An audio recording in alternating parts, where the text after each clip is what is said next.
The movie starts in a quiet, beautiful countryside town where people live peaceful lives.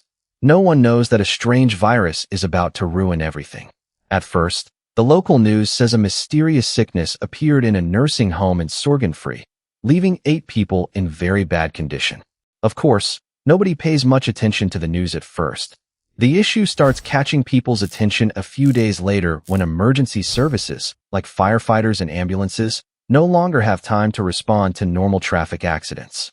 At the same time, residents learn from the news that their town and the surrounding cities have been declared an official quarantine zone.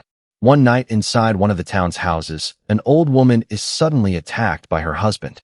A short time later, the sleeping neighbors wake up to loud noises coming from the streets. Looking outside, they see heavily armed soldiers entering the town and spreading out everywhere. We then meet a man named Dino, who has a loving wife, a son, and a daughter. His oldest son, Gustav, wants to know why the radio news isn't reporting the real number of deaths. Dino tells him a story about something that happened back in the 1980s when a sports stadium stand collapsed. Back then, the terrified crowd tried to escape all at once, causing a deadly stampede. Dino believes that if the crowd had just stayed in place, fewer people would have died. He thinks the government is hiding the real numbers now to stop everyone from panicking. But Gustav disagrees completely. He says if a structure falls, people have to run or get crushed under the trash. Dino doesn't know how to answer his son, but he stays determined to look on the bright side. A little later, a loud car engine echoes down the street. It is a family trying to escape in their car, but they end up getting attacked. The next morning, a full cleaning operation begins across the town. At the same time, health teams go door to door checking on the remaining people. Anyone who shows signs of the sickness is taken to a temporary field hospital to be treated together. As the days pass, a group of scientists works day and night trying to create a cure. The residents hope for a breakthrough so they can leave their homes and enjoy nature again.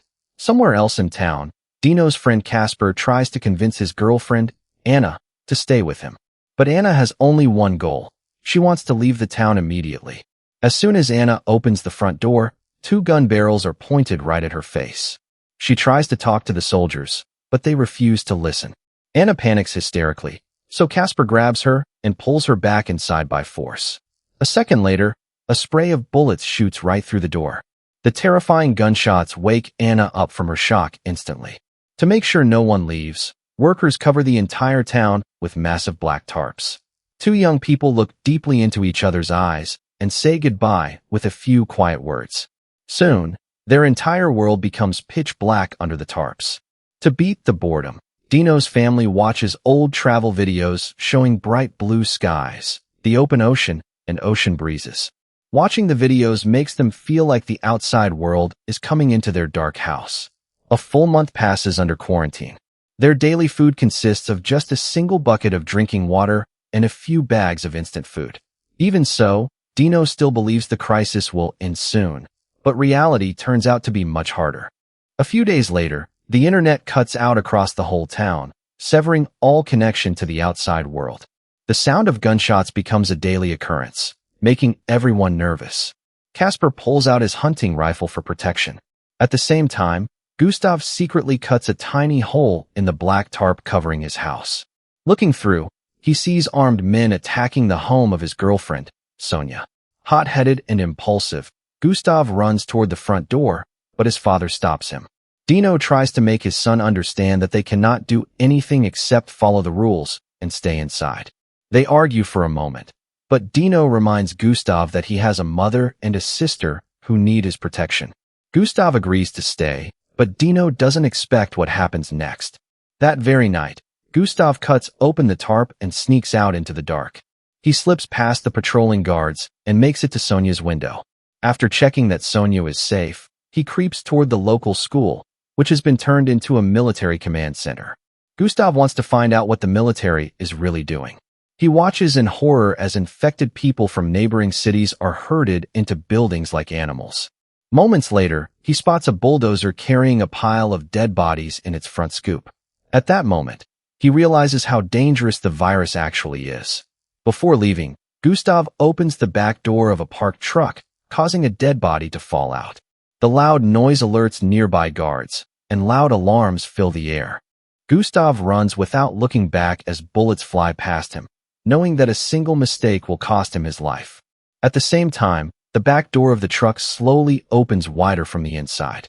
A few moments later, gunshots ring out inside the military command center, followed by terrifying screams and deep growling noises. The security forces in town do not send any help.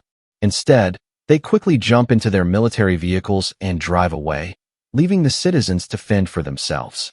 Casper notices the soldiers leaving and frantically calls out for Anna to tell her the news, but she doesn't answer. When he finally finds her, she is already sitting inside a car ready to escape. She speeds off, leaving him behind. When Gustav arrives back home, Dino is waiting for him at the door. Gustav tells his father that everything on the news is a complete lie. Before Dino can answer, Gustav invites Sonia and her mother inside. Dino is shocked to see them suddenly appear. Even though he doesn't want extra people in the house, his heart softens when he looks at them. Sonia sits quietly while Dino and his wife argue. When Gustav enters the room, Sonia feels embarrassed, but she has nowhere else to go. Her father was taken away after getting infected, and he scratched her mother's leg before leaving. Gustav looks at a weak Sonia and quietly reassures her. However, Gustav purposefully keeps the wound on Sonia's mother's leg a secret from his parents. A short while later, Casper arrives at Dino's house. He explains that he tried to walk over, but a group of strange people attacked him, and shooting them didn't stop them at all. To stay safe, everyone works together to board up the doors and windows. Meanwhile, inside her room, Sonia notices that the cut on her mother's leg is getting much worse. The sudden danger makes everyone feel terrified. In the middle of the night, while Gustav and Sonia are standing guard at the front door, they notice something strange about the streetlights. Every time a light turns on, an infected person comes out of the dark and walks toward it. Suddenly, one of the infected creeps toward their house. Gustav quickly tells Sonia to turn off their light. A second later, the infected creature stops, loses its target, turns around, and walks toward a lit street pole instead. Just as Gustav feels happy about finding a way to distract the monsters, a figure appears at the front gate. It is Anna, who has returned. Casper looks coldly at the woman who abandoned him. At the same time, everyone asks her what the outside world looks like now. A heavy feeling comes over the group as they realize there is no hope and no future left. That night, Sonia sleeps in Gustav's arms, spending a quiet, romantic night together. The next morning, the group sits in silence eating the last bits of their food, wondering how they will survive. Suddenly, Dino's young daughter, Maj, notices her pet rabbit is missing and asks her father to help find it. In reality, the family had already eaten the rabbit to survive. To hide the truth, Dino lies and says the rabbit escaped.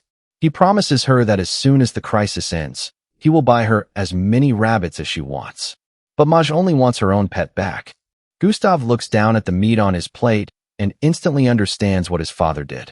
After breakfast, Dino decides it is time to leave the house to find help, and Casper goes with him. The town that used to be peaceful and lively is now totally ruined.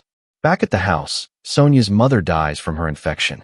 On the street, Dino and Casper reach the edge of town, only to find a massive wall blocking their path.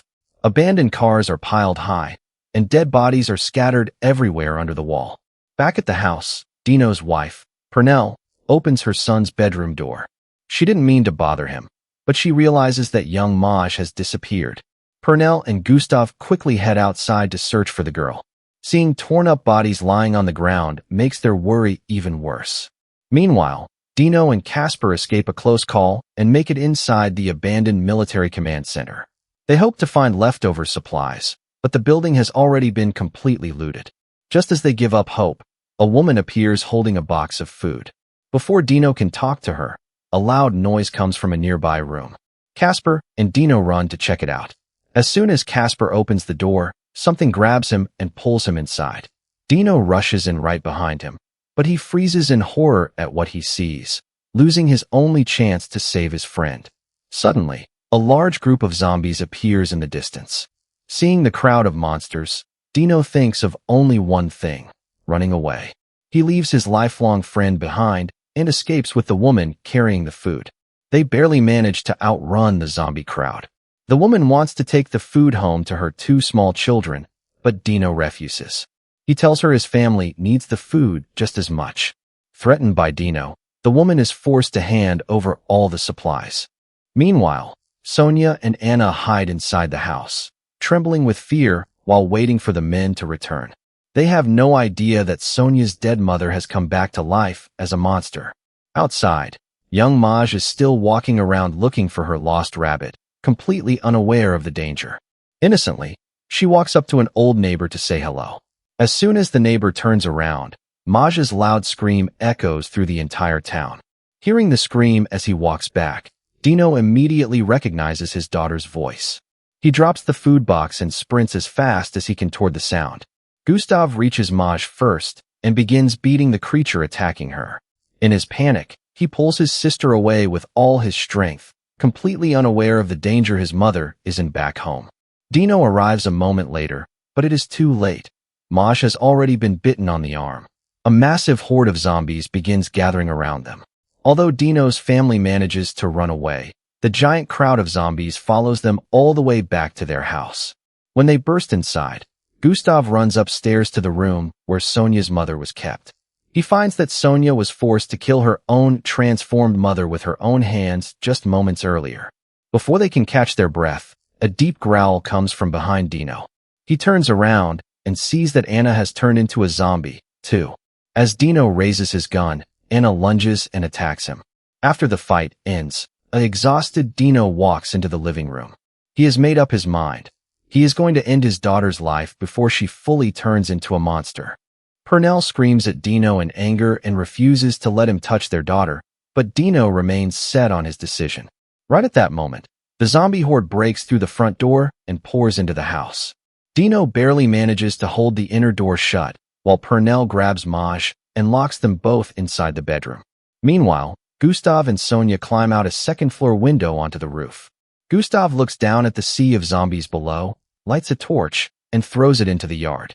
The zombies immediately turn toward the bright fire, giving Gustav and Sonia the chance they need to drop down and escape into the night. Back inside, the bedroom door is kicked open, and Dino steps in, still determined to stop Maj from turning.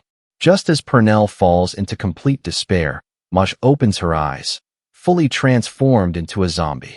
Seeing her daughter turn, the heartbroken mother decides to stay by her side and let herself be bitten. Dino looks at his turned daughter and finds he cannot bring himself to pull the trigger on her. However, he also refuses to live as a monster. He places the gun to his own head and pulls the trigger, only to hear a quiet click. The gun is completely empty. In the end, even the apocalypse could not separate the family. Far away, Gustav and Sonia run through the deep forest together. They do not know what lies ahead of them, or if any safe places exist in the world anymore. But none of that matters right now. The only thing that matters is that they are still alive.